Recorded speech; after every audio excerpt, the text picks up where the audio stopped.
Hello, আসসালামু আলাইকুম ওয়া রাহমাতুল্লাহি ওয়া বারাকাতুহু। প্রিয় দর্শক, আজকে আমরা কথা বলবো কিভাবে একটি জিমেইলের অ্যাকাউন্টের পাসওয়ার্ড চেঞ্জ করতে পারবেন এবং এ টু জেড দেখানোর চেষ্টা করব। অবশ্যই ভিডিওটা এ টু জেড দেখার আমন্ত্রণ রইলো। যারা আমাদের চ্যানেলে নতুন আছেন প্লিজ অন্তত একটা সাবস্ক্রাইব করে রাখবেন। ভিডিওটার মধ্যে একটা লাইক করে দেন দয়া করে। তো আমরা আজকে খুবই গুরুত্বপূর্ণ একটা বিষয় নিয়ে কথা বলবো, যে বিষয়টা কিভাবে একটি জিমেইল অ্যাকাউন্টের পাসওয়ার্ড চেঞ্জ করতে পারেন। এটা অনেক ভাইয়ের প্রশ্ন, যে কিভাবে আমরা জিমেইলের পাসওয়ার্ড চেঞ্জ করব।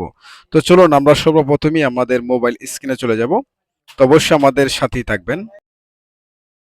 তো আমরা এখান থেকে সর্বপ্রথম আমাদের একটি জিমেইল অ্যাকাউন্ট ক্রমে লগ ইন করে রাখতে হবে, যেটা আমাকে পাসওয়ার্ড চেঞ্জ করব। তো আমরা আইকনে ফটো আইকনে ক্লিক করব। এখানে ক্লিক করার পর আমরা এখান থেকে ম্যানেজ ইউর গুগল অ্যাকাউন্ট যে অপশনটা দেখতে পাচ্ছেন, আমরা এখানে ক্লিক করব। এখানে ক্লিক করার পর এমন একটা ইন্টারফেসে আপনাদেরকে নিয়ে আসবে। আসার পর আমরা দেখতে পাচ্ছেন এখানে পার্সোনাল ইনফো যে অপশনটা আছে, আমরা এখানে কিন্তু ক্লিক করতে হবে। তো এখানে ক্লিক করার পর এমন একটা ইন্টারফেস আসবে। আপনারা স্ক্রল করে একটু নিচে আসবেন, একটু নিচে আসবেন, স্ক্রল করে নিচে আসবেন, নিচে আসবেন, নিচে আসবেন, আরও নিচে আসবেন। আসার পর এখানে দেখতে পাচ্ছেন পাসওয়ার্ড যে অপশনটা দেখতে পাচ্ছেন, পাসওয়ার্ড যে লেখাটা আছে, আমরা এখানে ক্লিক করতে হবে। আমি মার্ক করে দেখাচ্ছি, এই জায়গাটাতে ক্লিক করবেন। তো আমি এখানে ক্লিক করলাম। এখানে ক্লিক করার পর আপনাকে প্রথমে ট্রাইড অ্যানোদার থাকতে পারে, যদি আপনার ভেরিফিকেশন থাকে, তারপর ইন্টার দেওয়ার পাসওয়ার্ড, অর্থাৎ আপনার মোবাইলের যে লকটা আছে লকটা দিয়ে দিবেন। দেওয়ার পর এখান থেকে আপনার যে বর্তমান যে পাসওয়ার্ডটা আছে এখান থেকে লগ ইন করতে হবে। বর্তমান যে আপনার পাসওয়ার্ডটা বর্তমান যেটা আছে এটাকে দিতে হবে। তো আমি এখান থেকে আমার বর্তমান যে পাসওয়ার্ডটা আছে জিমেইলে, আমি সেটা এখানে দিব।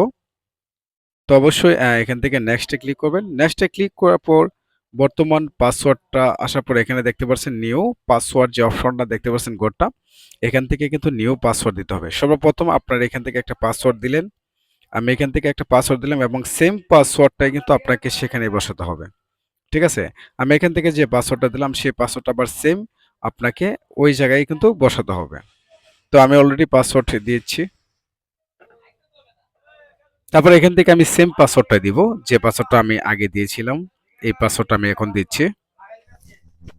সো দেওয়ার পর এখান থেকে দেখতে পাচ্ছেন সেভ টু পাসওয়ার্ড যে অপশনটা আছে, চেঞ্জ পাসওয়ার্ড যে অপশনটা আছে, আপনার এখানে ক্লিক করতে হবে।